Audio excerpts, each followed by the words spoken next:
Thank you very much. A little louder, please. It will be a 3-star Army general. This is a complex problem. It's called a disaster.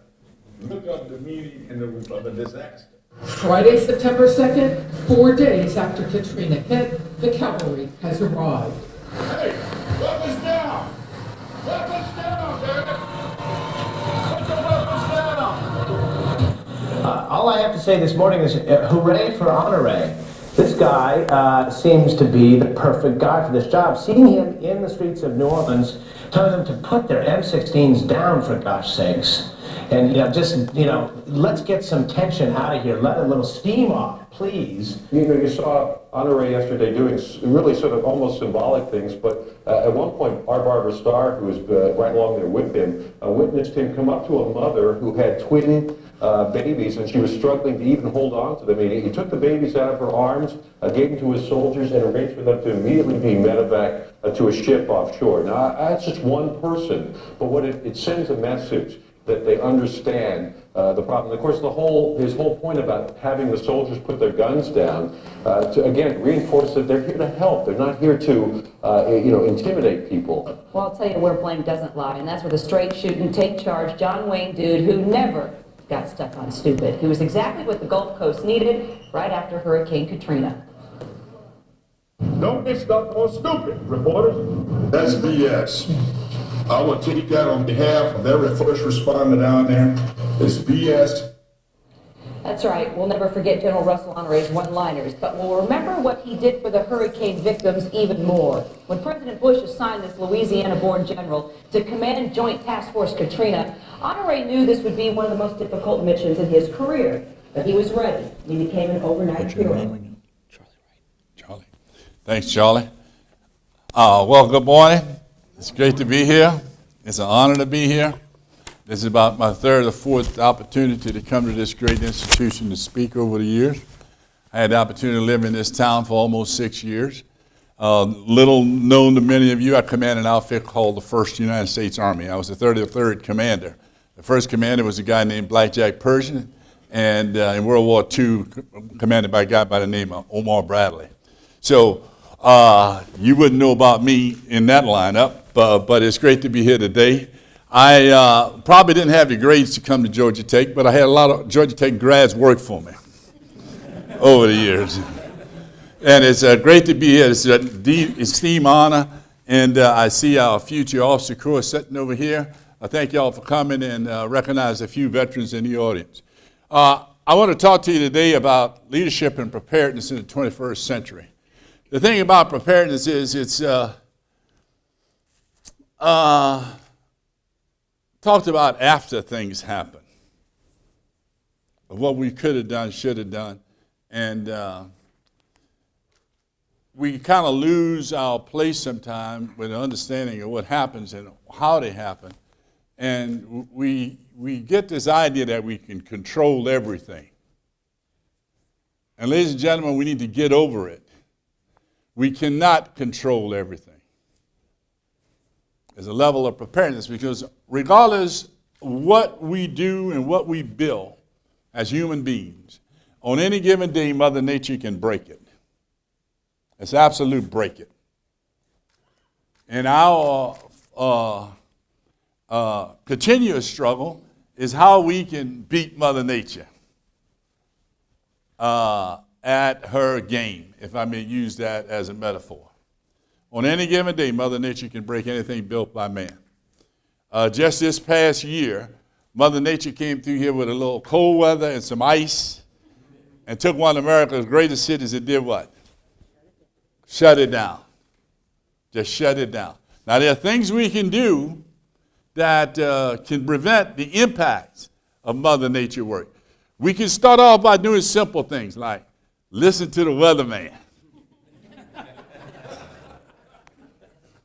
Because we understand in my 37 years, 3 months, and 3 days in the military that hope is not a method.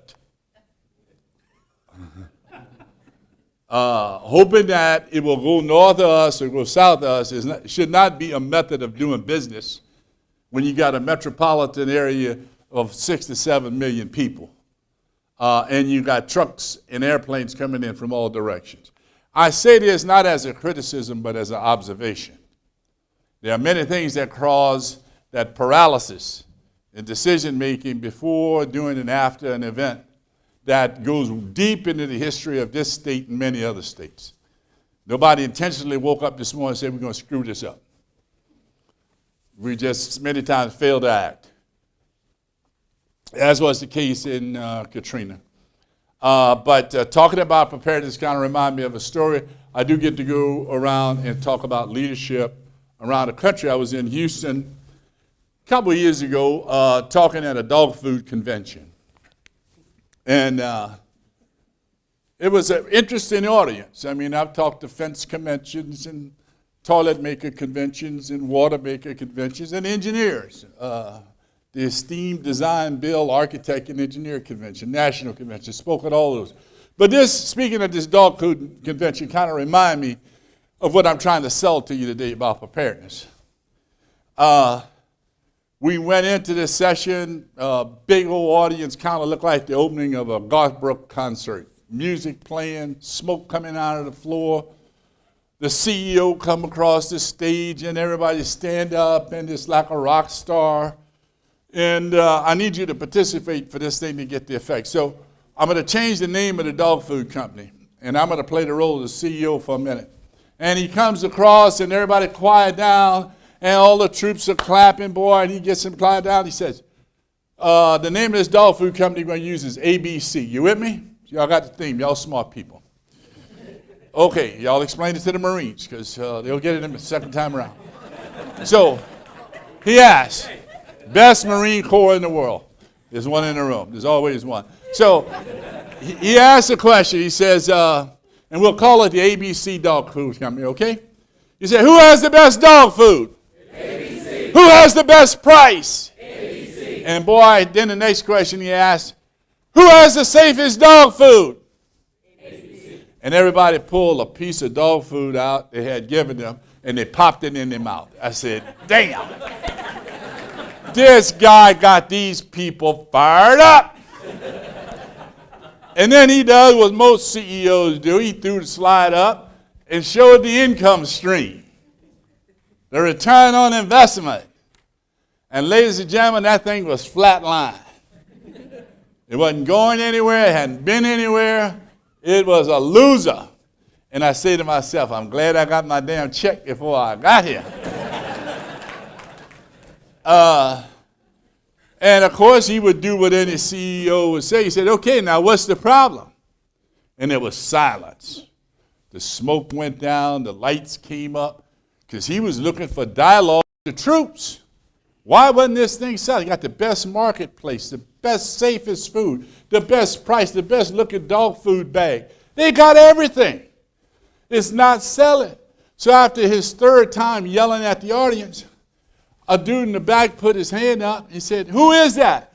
He said, boss, this is Bubba from Lake Charles, Louisiana. He said, Bubba, what's the problem, Bubba? Bubba said, boss, the problem is the damn dogs won't eat it.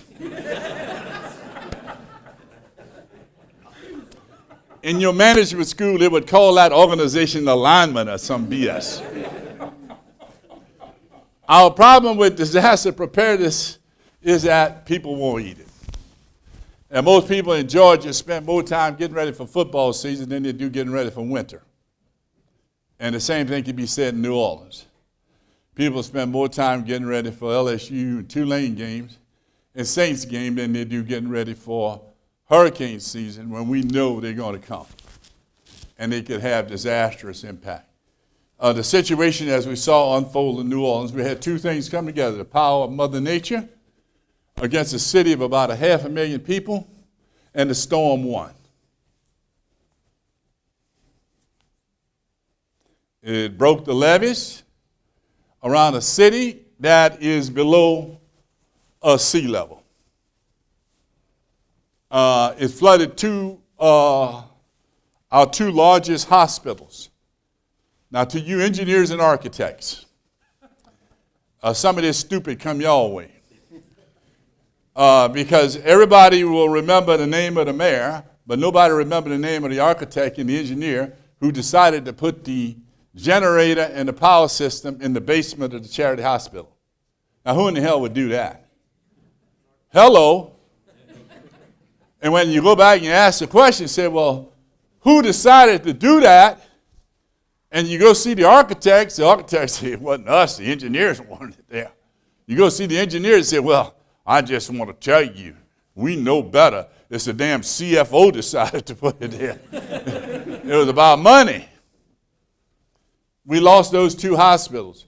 Next year, we hope to have those 2 hospitals open at a cost of $1.3 billion apiece. Those hospitals could have went well into this century and beyond, like we do with buildings around here, reshape, remodel, rearm.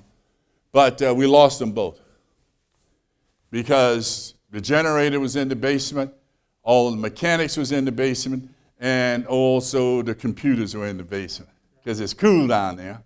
And you know, the computer guys, they don't want to be carrying that shit all the way upstairs. You know, they want to go down there with the generator guy and hang out in that cool, dark spot in the bottom. Computers run good. We lost it all. We ran that city for a couple months while I was there on yellow ledger pads until they got new computers in and got people working. So that's the impact that you can have in America. You saw it here in Atlanta if you were living here, and you can reflect back from the video on what happened in New Orleans. Mother Nature, the impact of Mother Nature. You saw it in one of the most prepared places in the world, have a catastrophic event in Japan. Some of the most prepared communities in the world. And again, they were overmatched. They went from a natural disaster, known as a tsunami, to a man-made disaster, called a nuclear power plant. Now, who in the hell will put a nuclear power plant on the water? You would if you are from Japan or you from Korea, where the concept of ground is very precious. And somebody come convince you, hey, you want one of these nuclear power plants. Oh, well, let's get 4 of them. Because what goes on the high ground in many Asian countries? Who goes on the high ground? Papasan. I mean, you know that culture. You go there and you'll see a little mound you'll see a little hill, and on top of that hill is a significant person from that community. So it speaks to the part of how our cultural norms can override engineering decisions, to all you engineers. In New Orleans, where do we put the generators? In the basement. In the city, everybody knew it was going to flood at some point in time. In Japan, and this is not anything against the actual personalities. These things happen over time. They put the nuclear reactors where they took water on high tide, and that surge. Now, if you had to walk that dog back, would you do that? Probably not. We're rebuilding the hospitals in New Orleans. Guess what? The first floor is what I call the dummy floor.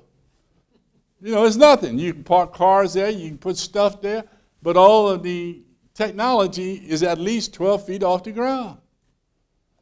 In Japan, if they had moved it 2 lengths of the Georgia Tech football field, it would have never gotten wet. And they wouldn't have gone from a natural disaster to a man-made disaster. So y'all being one of the big brains outfit of this discipline, you ought to have an appreciation of what Mother Nature can do when you design and build this great building. Now go around the world.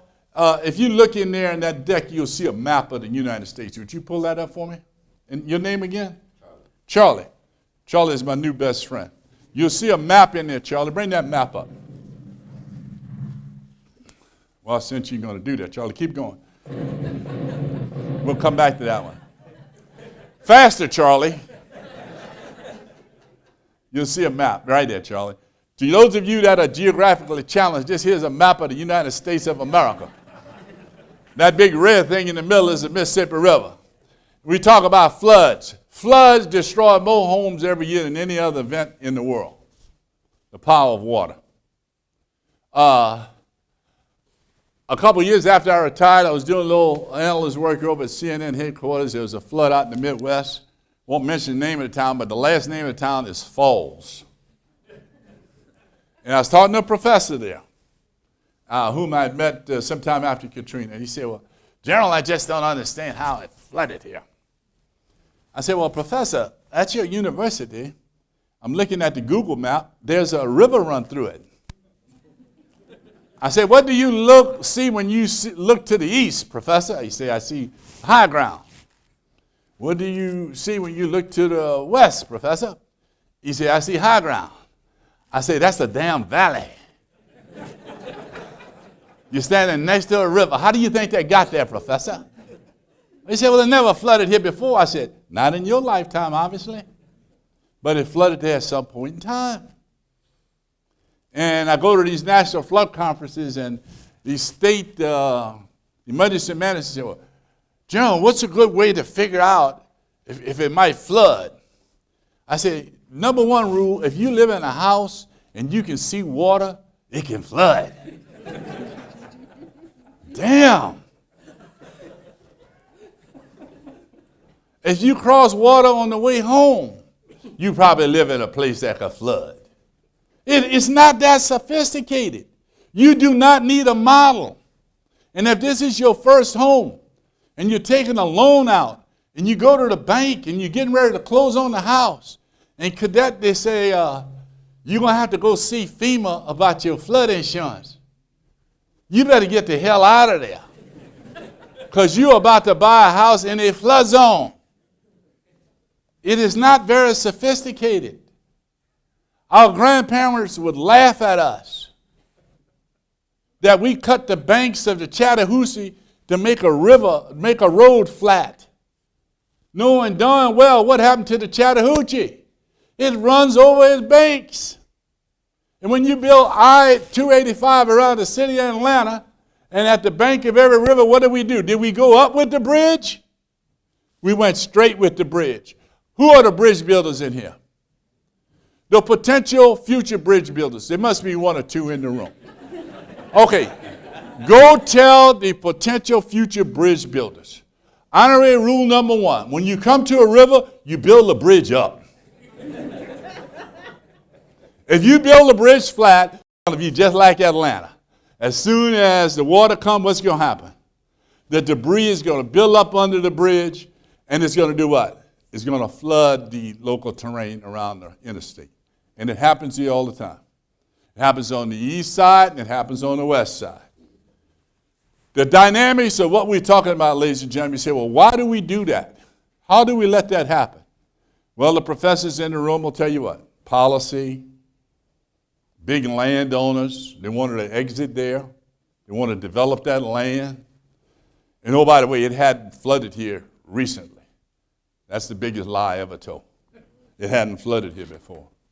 Ladies and gentlemen, anywhere you see red here is subject to major flooding, as well as spots out in the Midwest. You got the Mississippi River. Got its name from the Native Americans, American Indians. When you interpret the word Mississippi River in the language of the time, it means the father of the waters. Now, if you live next to the father of the waters, what do you ought to expect to happen? It's going to flood. 1927, go back 1912, 1936, the evolution of when we put our levee systems in around the Mississippi River, going all the way as far north up into Missouri, St. Louis, put that levee system in to keep the river from flooding. The great plains are coming down the Mississippi Delta. What impacts that had? Well, it's had significant impact.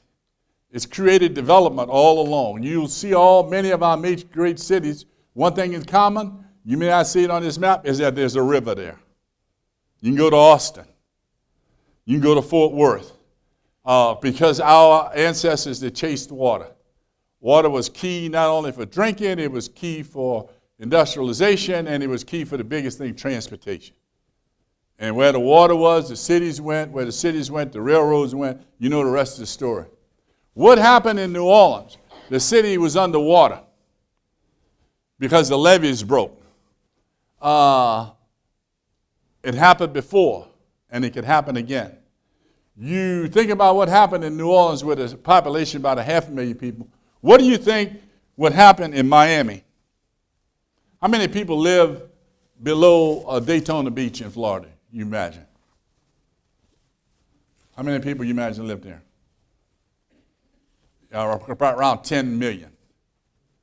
That infrastructure was built around 4 million. Got 2 major roads that leave there.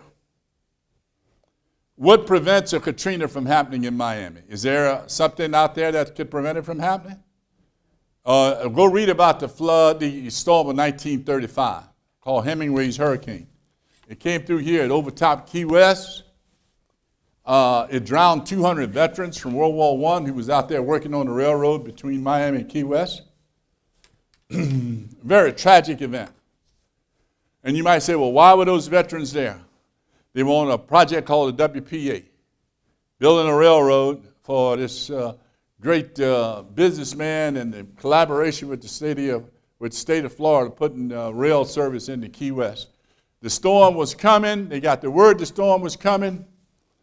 The governor of Florida said, we'll take care of the vets.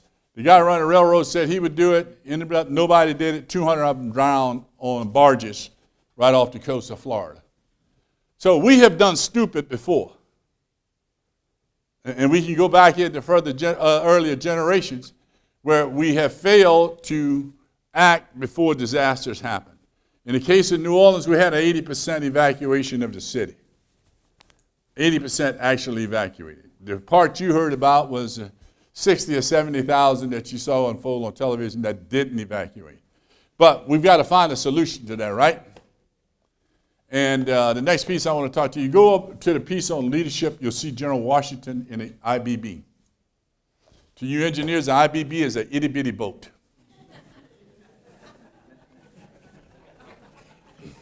And you got an admiral here today, or coming, I'm sure he'll appreciate that, maybe. But 3 points of leadership we want to take from this little portfolio. You probably know that story. The 3 points of leadership is Washington was successful because he embraced doing the routine things well. And when he couldn't do it and impose it on his army, he brought other people in. Washington was successful because he wasn't afraid to take on the impossible. And I'm here to tell you, ladies and gentlemen, all the opportunities on the other side are impossible. When we go from 7 to 10 billion people, we're going to have to do the impossible. How many of you ever spent any time without electricity? Lights went out. We have put people on the moon. Right now, we got a vehicle the size of my Ford 150 pickup truck running around up there taking pictures. But we haven't developed a transformer that a damn squirrel can't trip. We just be sitting in here right now, and our friends from Georgia Power and Georgia Southern, all the hoo-ha they talk about, 2 squirrels will be out there getting ready for their homecoming game. Bam, knock the power out. And you got to wait till the truck come on, find out which pole it's on, and, pull the dead squirrel off, and hit the thing, and it come back on. There are many more threats to our power grid. I'll tell you that because power is the number one ingredient that define us in these disasters. When we lose power, we lose the ability to communicate. We lose the ability to pump water. We lose the ability to flush toilets. We lose the ability to watch Anderson Cooper. You got me? It affects everything. So, as Washington in his day wasn't afraid to take on the impossible, the defeat of the British Army, we've got to take the impossible on. Now, when I go to the schools in the South and I talk to them about the impossible, as I've been here before, talked about the impossible, think about one of you students doing the impossible. We're not asking you to charge forth on the battlefield. We're talking about you solving the issues of the day when we go from 7 billion to 10 billion people, because we're going to have power problems. The grid is vulnerable. You and your time, the students in this room today, you're going to have to find a solution to this. One of them is, think about 5 years ago, I used to go to a big box store. But soccer moms don't have to go to the big box store anymore, right? They can go to their computer and order it off of Amazon, right? Or eBay. Order a little box this size. You take it home. And they said there's no engineers in the room, so y'all stay with me. You take it in the closet and you plug it in the wall. And you don't worry about it. If the power go out, it will run the house for 5 days. Now, when you tell that to the engineer students, what they tell you? That ain't going to work. Electricity don't work that way. It don't work. Why it don't work? Because we hadn't done it yet. But we don't have a choice. We got to do it. Of the 7 billion people in the world today, about 2 billion of them can't do this. They don't have electricity in their house. How do you think they feel when they wake up in the morning and they don't have electricity, or they wake up in the middle of the night, or the fact that they're going to kill a chicken today and they got to eat it all because they can't save it till tomorrow? How do you think they feel about that? And another 1.5 billion can't do this. They can't turn water on because they don't have water in their house. And of that 7 billion people, 3 billion of them live on less than $4 a day. This cup of coffee here, how much do you think that costs? How many of you burned through $4 before you even got to class? We got to solve this problem. And it's got to be on your watch. We've got to figure out how to do this. Because when we get the world power, we won't be running power lines in the front of the house anymore. How many of you believe that? Think about a campus here when there's no power lines. Because some of you engineers are going to figure that out. How are we going to do this? Well, the factor of the squirrel goes away. We don't have to worry about Mr. Squirrel turning the lights off. That's the impossible. We're going to have to do this. When you look at the number of people in the world today that don't have power, don't have plumbing, don't have electricity, and we sit here and say, well, boy, I wonder where the opportunity is going to be when I grow up. They're all right here. We got to do the impossible. Just like General Washington did the impossible and won our freedom from the British, to you lie this great burden to do the impossible. Think about what happened if you were to teach a computer how to taste and smell. And what do the computer people tell you? Well, that's impossible is what they tell me. They tell me, say, well, General, you don't understand how a computer works. A computer is about X's and O's. Computer can't smell. Only because what? We hadn't taught it.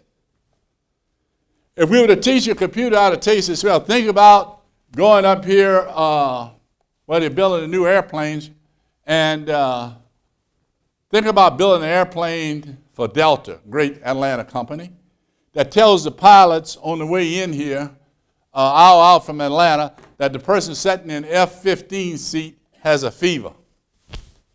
Pretty relevant to what's going on today, isn't it? And 30 minutes out, the computer said not only does F-15 has a fever, 10 people around him have a fever. As he put his landing gear down, he get a message from the FAA, don't land in Atlanta, take that airplane to Shreveport.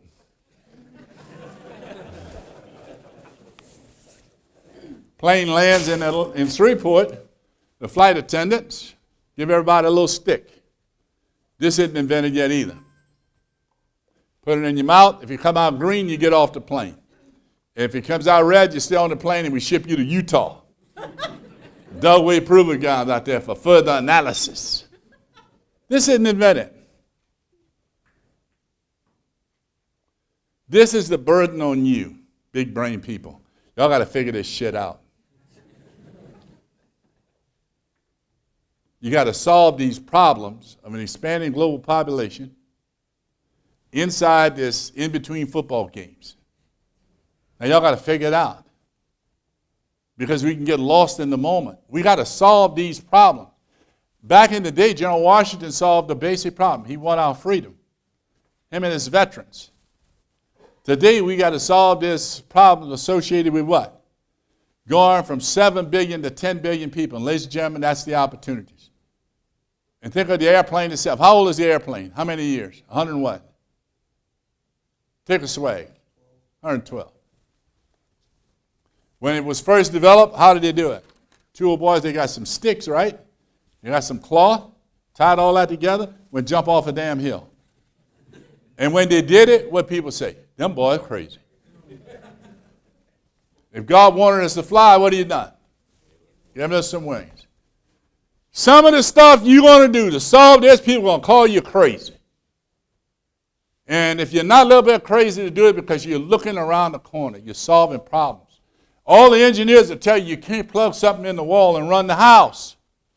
We don't have an option. We will never get high transmission power lines throughout Africa. But you know what? They can skip that because of some of you in this room will create a technology where they don't need it. Many people in the world, they skip what? They skip the hardline phone. They don't have it. How many of you have a hardline phone where you live? You know, you don't even want them. Then what is that? They skip it.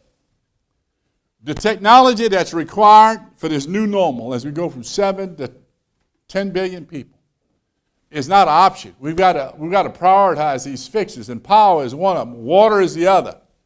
We got less clean drinking water today than we had yesterday. This is not about a political party. This is a reality.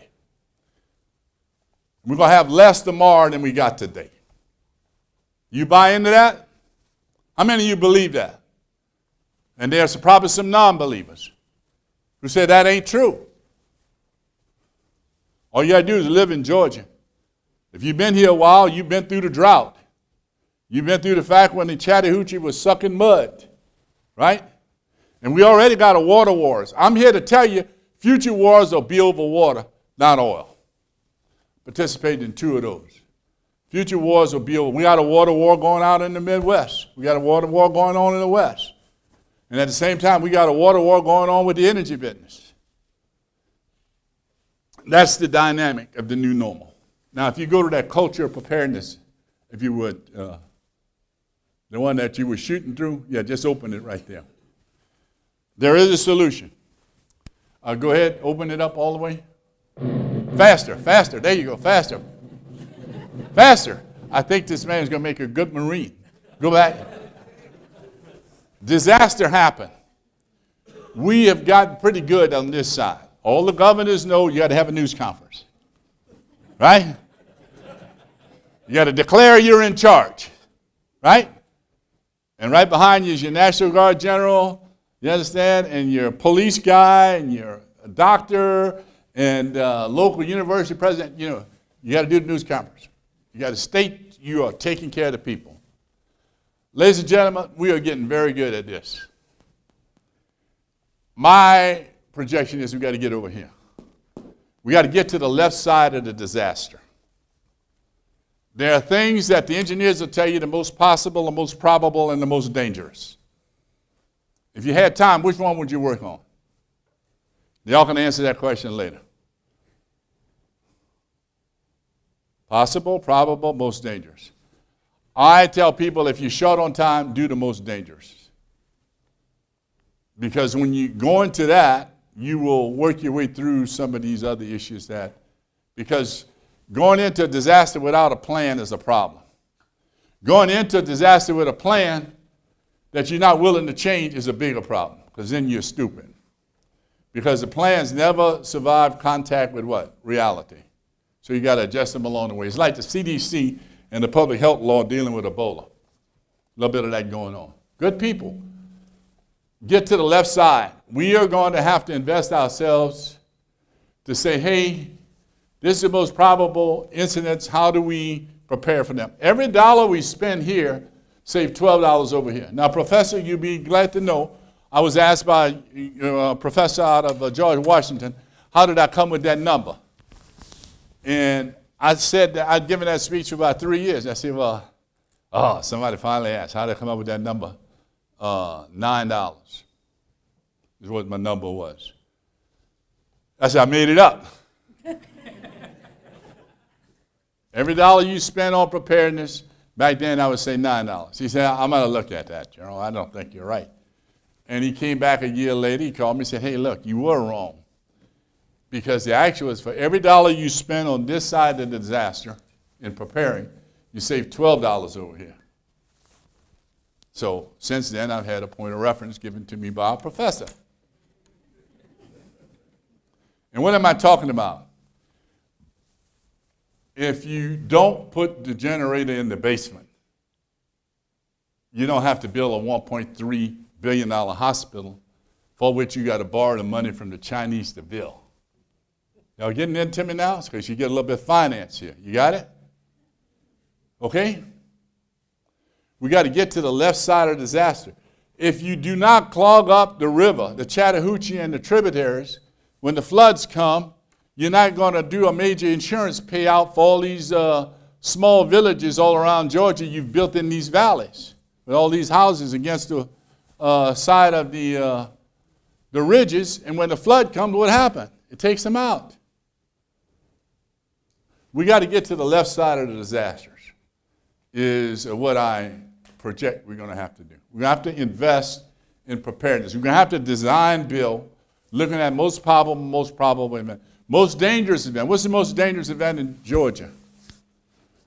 Some of you might have thought it might have been a nuclear power plant gone bad. How old is the youngest nuclear power plant we got in Georgia that's active? 26 years? They're close to 30 years old. How many of you drive a car that's that age? Good. He lying. He might be a professor and driving no 30-year-old car to California. Yeah, he's a rambling reject from Georgia Tech. That's what he is. Well, there are exceptions. But the point I'm getting to you that have an imagination with me is that at what point in time did you know we published the life expectancy for a nuclear plant? Have you ever been told that? Have you ever been told the life expectancy of a pipeline? In Louisiana, we got 70,000 miles of pipeline. Much of it brings fuel to here to Atlanta. One of them is the Columbia pipeline being replaced now. That infrastructure is going to have to be replaced. What is the life expectancy of it? Because, ladies and gentlemen, when we have a natural disaster, they can easily become what? A man-made disaster. There is much work for you to do in this century, is what I'm telling you. Much work. And much of it today is going to look like impossible. And as we go into this new normal, I've written 2 books. One of them, Leadership in the New Normal, the other one, Survival, Creating a Culture of Preparedness. If you get a chance, you can draw them down online, take a look at them. You don't have to buy them. You can borrow them or read them online. But I make points from this talk out of those 2 books because I do think the opportunities are there. The third point, if we went back to that picture of General Washington, leadership that he displayed was, don't be afraid to act even if you're being criticized. So we had 3 points on leadership. Do the routine things well. Don't be afraid to take on the impossible. And number 3, don't be afraid to act even if you're being criticized. Because the things that you're going to want to do, people will criticize for them. If you stand around now and say we got a pollution problem, that we got a problem with water, we got a problem with air, we got a problem with carbon and problem with benzene and methane getting into the air, what a lot of people will tell you, you're crazy. Ain't no such thing, ain't no such problem. But the problems are real. We got less clean water today than we had yesterday. Now, a solution in the room might be what? How do we go out and clean that water up? If you saw the map was still up here, the Mississippi River, if you got down the Mississippi River, there's an 800 square mile dead zone. That is man-made. And where does it come from? Everybody who dumps water and chemicals and fertilizer that end up in the Mississippi River. 800 square mile dead zone. That problem needs to be solved. How did they create it? At high level of phosphate proteins get in the Mississippi River, It goes out there and it creates a super numo algae bloom taller than this building. And when that algae dies, guess what happens? It goes to the bottom, right? And it kills all the plant life, animal life down there, fish life. And when it does that, it creates a dead zone. 800 square miles. That problem needs to be solved. That problem needs to be at the top of your damn list here at Georgia Tech. You got it?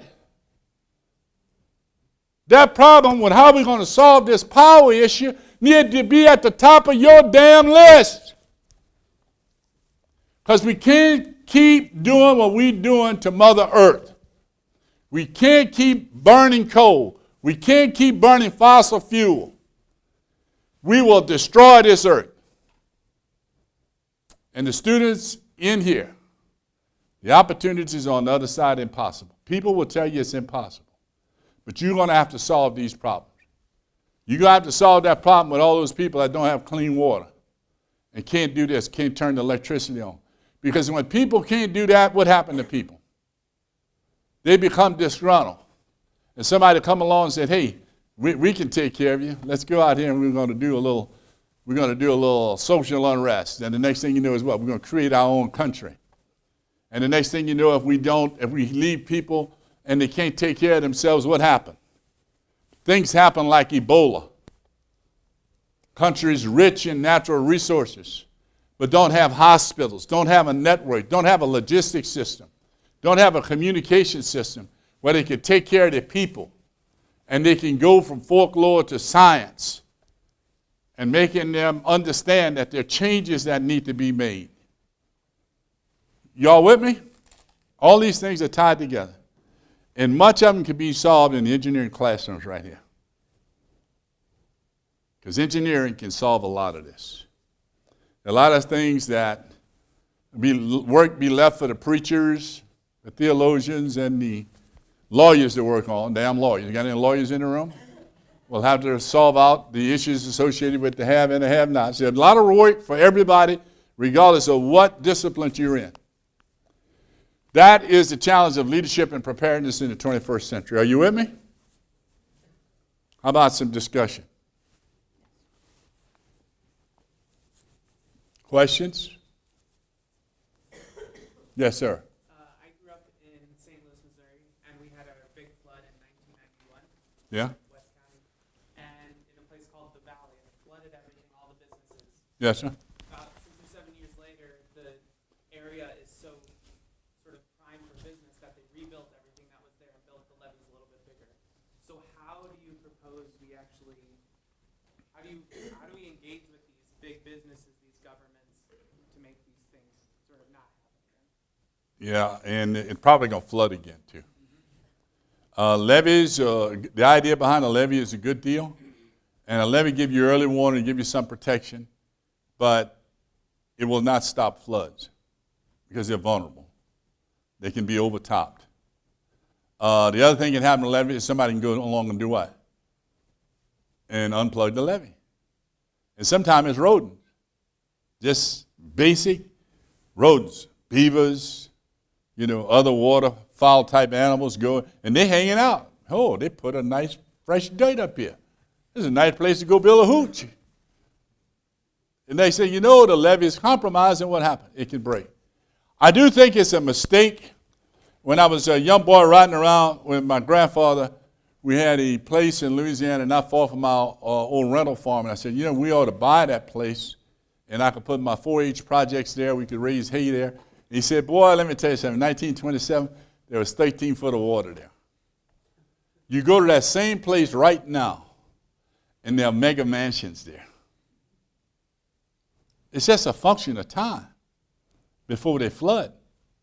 And you can go to the old timers right around here in Florida, in Georgia, inside the flood zone. And you see these places, boy, they saved this property just for us. We know better. Some of the biggest detriments to preparedness is planning zones. Planning and building committees inside the counties. The dilemma you have here in Atlanta is you got several counties underneath this city, right? And you don't have a central government. And inside those counties, you have multiple cities. And that's the way people want it. I don't think people want to change. I do think sometime in the new normal, they're going to have to change. They'll have to do what New York did. You got one mayor, he's in charge. You got one police chief, one fire chief. Everything else is boroughs. People in Atlanta, they may not be ready for that. They might be taking another 100 years for them to be ready.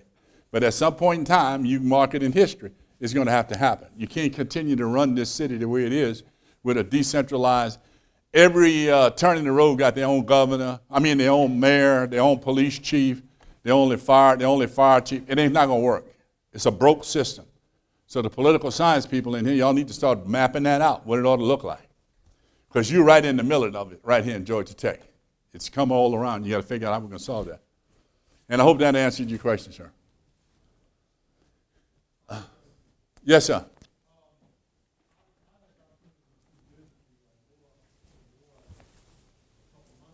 Yeah. Yeah.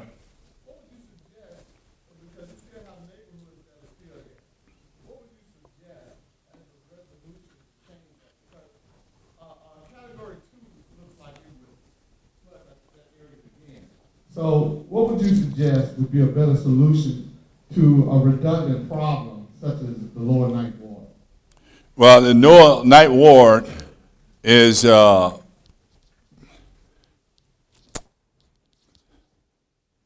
remember Hurricane Gustav came 3 years after Katrina? The waters from Gustav, which did not make a direct hit on New Orleans, was over-tipping the levees we've got in the Lower Ninth Ward. One of the issues with the Lower Ninth Ward is that it became more vulnerable over two things. We got thousands of miles of oil and gas exploration canals that have been put into the wetlands.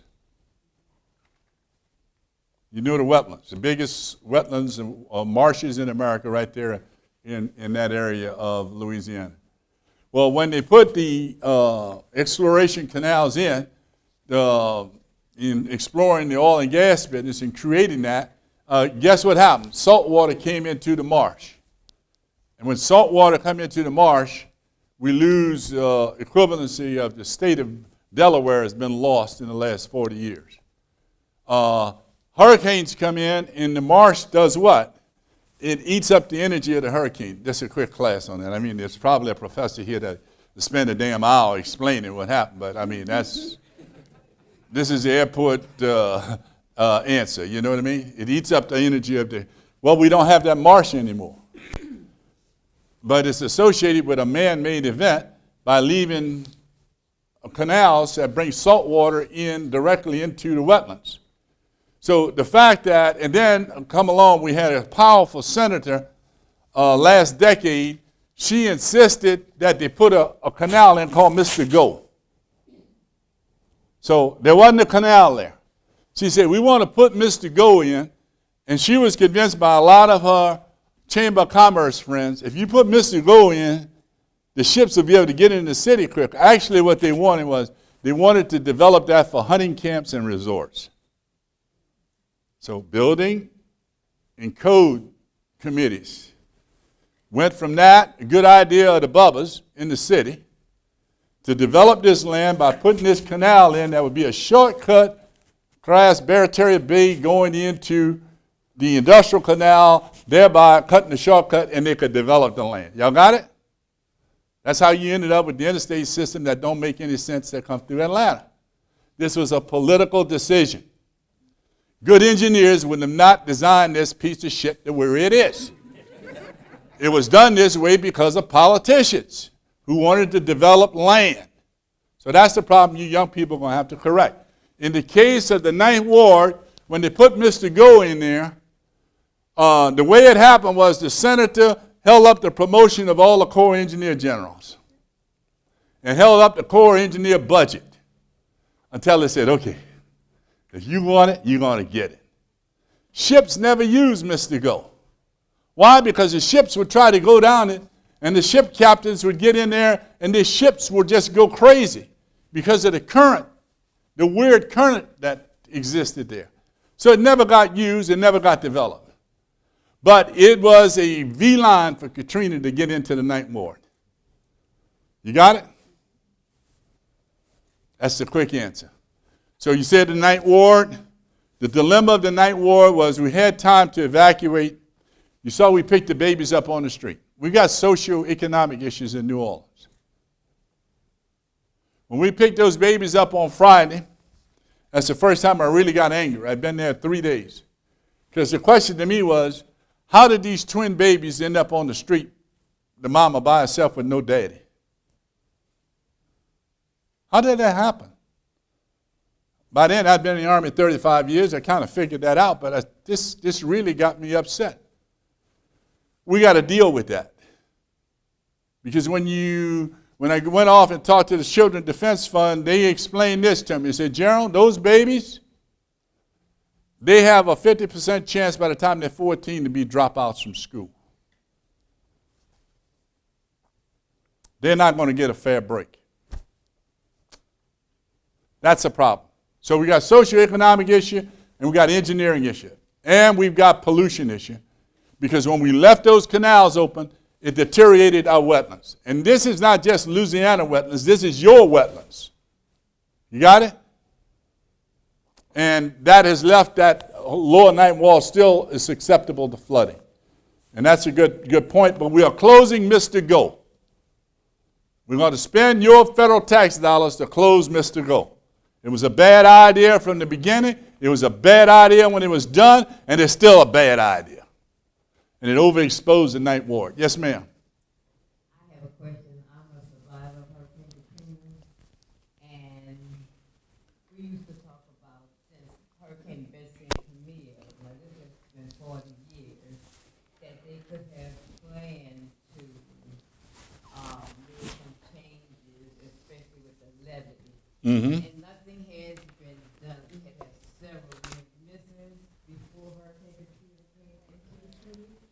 And so we just couldn't understand. You got this big gap. We have 40 years to think about how you were going to restructure the city, even though they knew we were below sea level and nothing has been done.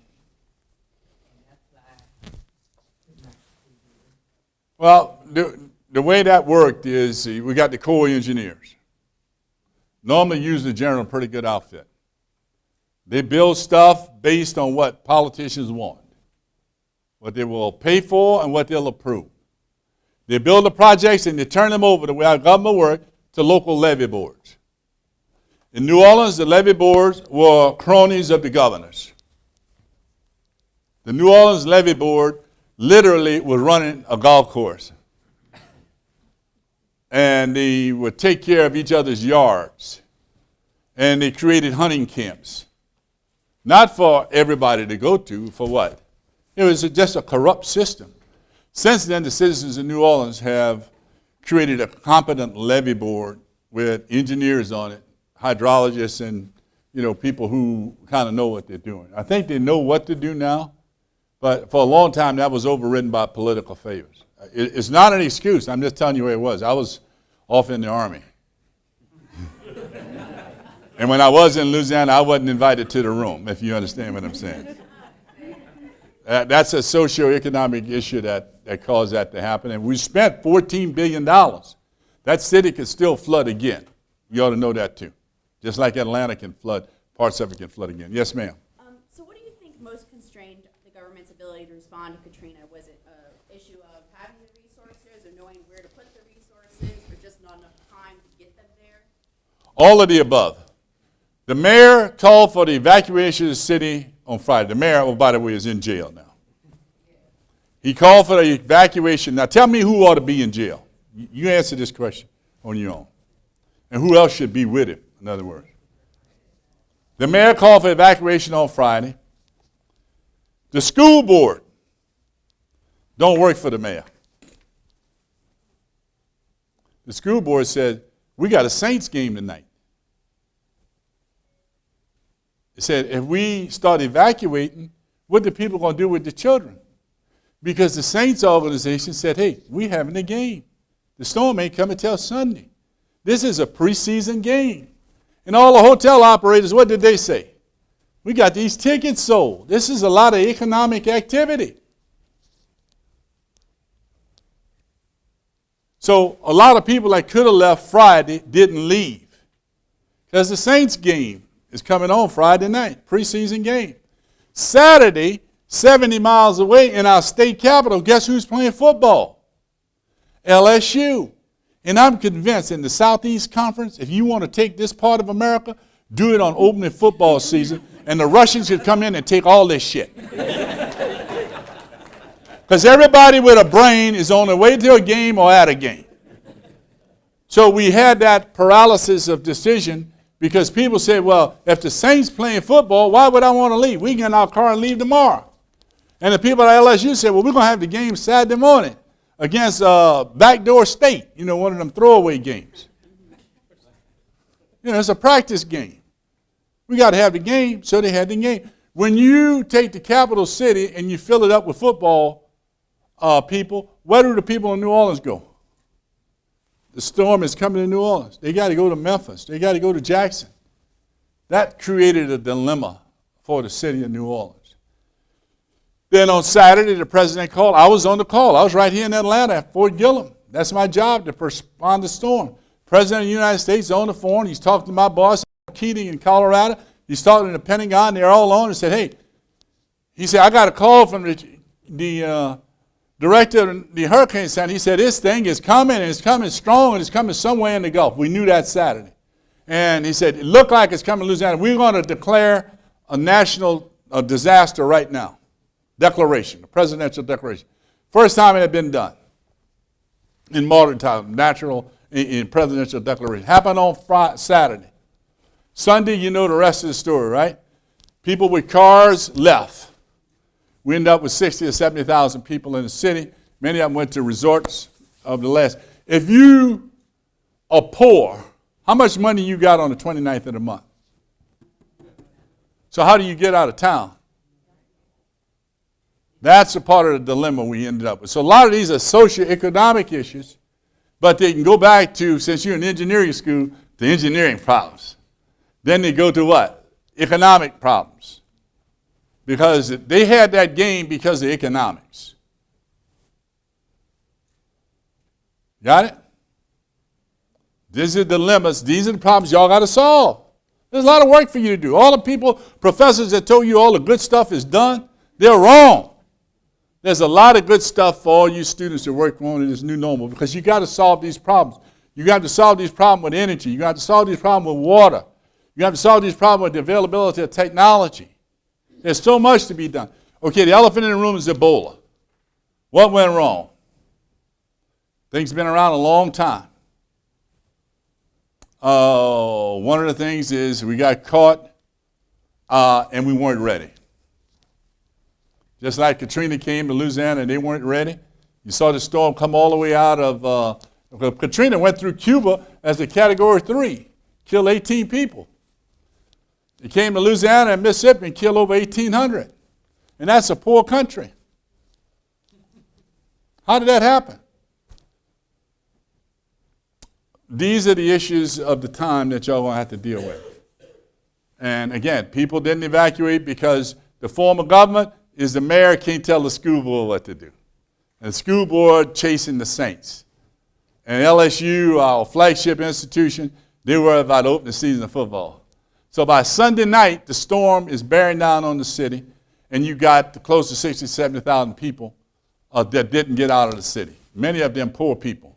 I can say this, the majority of the people that we found dead were elderly, disabled, and poor. Sometimes all three of the 1,800 people that died. So it speaks to the fact that the vulnerable population. The houses are not as well structurally sound, and they're more apt to live in a flood zone, and when the time to come for them to leave, they can't leave. 2 points for you to take with you. Takeaways. In the middle of a disaster, be prepared to figure out what rules you're going to break. If you don't write anything else down, write that down. In the middle of a disaster, figure out what rules you're going to bring. I'll give you 2 quick examples, because I know it's about time for you to go. Number 1, the example I'll give you is airport, New Orleans. We get the airport open on Saturday morning. Remember, the storm came Monday morning. We get it open Saturday morning. United States Transportation Command is sending airplanes in. This is a sight to see, all these big wide-body planes coming in. TSA out of Atlanta shipped a lot of TSA people in. We got the National Guard bring the people to the airport, the New Orleans airport. They get there, an hour into getting people on the airplane. We're getting them on. This is a great sight to see. I'm getting pictures on my BlackBerry. I mean, this thing is happening. I get a call from my Major Parks. He lives here in Atlanta. He said, boss, we got a problem. I said, what's the problem? He said, the TSA people say they can't handle all these people. They're going to have to bring some more TSA screeners in with some more wands. They can't handle the load. I said, well, okay, well, let me talk to him. I was about to get on my helicopter and fly into New Orleans. I was over in Mississippi. And so he said, okay. So he got him in the room. I said, put him on the speakerphone, the BlackBerry. So the guy said, I'm Agent so-and-so from the TSA General. We're here to help you. But we just don't have the capacity. You know you're about to hear some dumb shit when you hear somebody in the government say the word capacity. It's like on their checklist. So I said, well, what is the problem? What do you mean you don't have the capacity? He said, well, we need more people. We need more wands. There's too many people up for us to check. I said, well, let's get back to the fact of why you're checking these people. They're poor.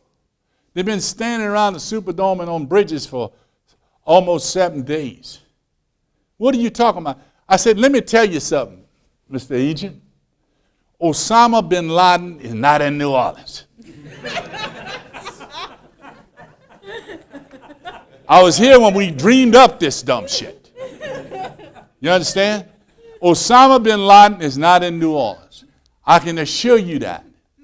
We putting these people on the plane. Do you understand? And his little boy voice, he said, okay. We loaded. You imagine how stupid this nation would have looked if we didn't load these people on the airplane?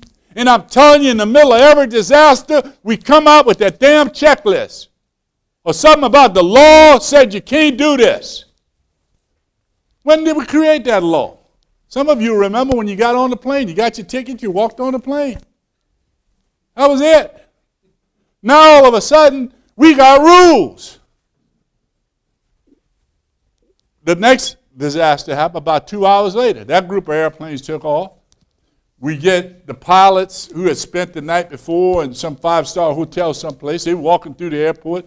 My colonel called me because he see them walking down, and they're looking for who's in charge. So they find this colonel standing right next to my major. And the guy said, we need to know who's running this. And the colonel said, well, I guess I'm here representing First Army, General Honore. The guy said, okay. We got a problem. Said the first group of airplanes took off, they didn't have a manifest.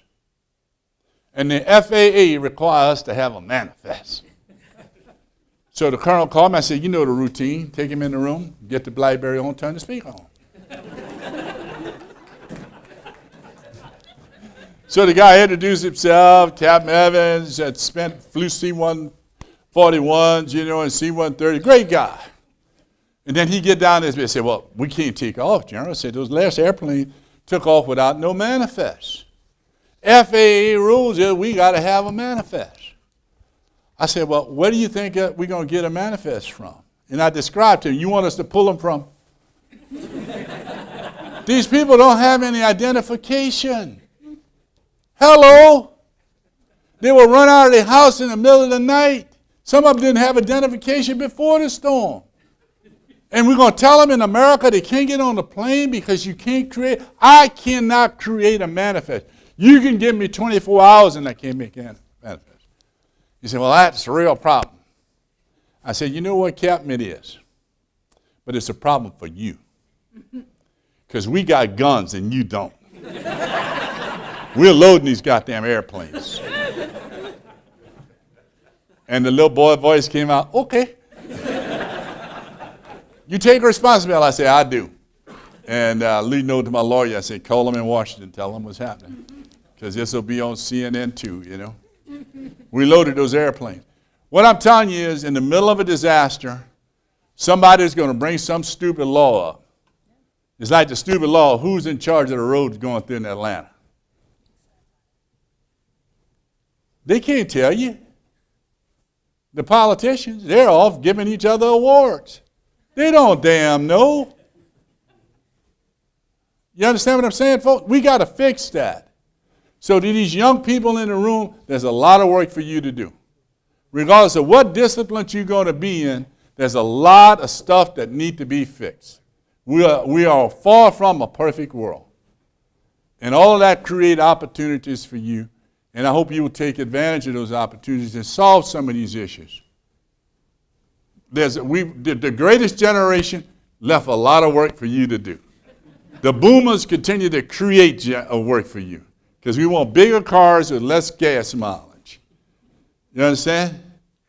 We create work for you to solve. Whether you look at it from a medical perspective, disasters, from the amount of energy we use and the impact that have, to how we've engineered our cities, you got a lot of problems to fix. And I hope your professors, they will guide you through that because you got to fix these problems. And it's not an option. Because when we fix them in this country, it'll be a lead to fix it in other countries. And this Ebola thing, it's a Katrina, and I don't mean that to talk administration, but it's a thing that has happened that at the source of it, that we're losing the war. And we're losing the war over the last 3 weeks of arguing over dumb shit here in the United States. You understand, like the Texas debacle. They weren't ready. As opposed to saying they weren't ready, they try to say, well, we Texas. We doing what the CDC's saying. You know what I'm saying? Then the CDC, they jumped in this role that they're going to go out and jump on grenades. It's not their job. The CDC ought to be doing the policy and the prevention and making sure we got the vaccinations being engineered. Their job is not to go jump on grenades. And you can just see it happening. Pre-9/11, we did exercises every 6 months on pandemic, epidemics, and bioterrorism. 9/11 happened, and what did our national focus become? Counterterrorism. And that's where the money went. We spent $60 billion a year in Homeland Security. $60 billion. So there's a lot of work for y'all to do, and a lot of these solutions can come right out of this great institution. Because I do think y'all put academics before football. God bless you.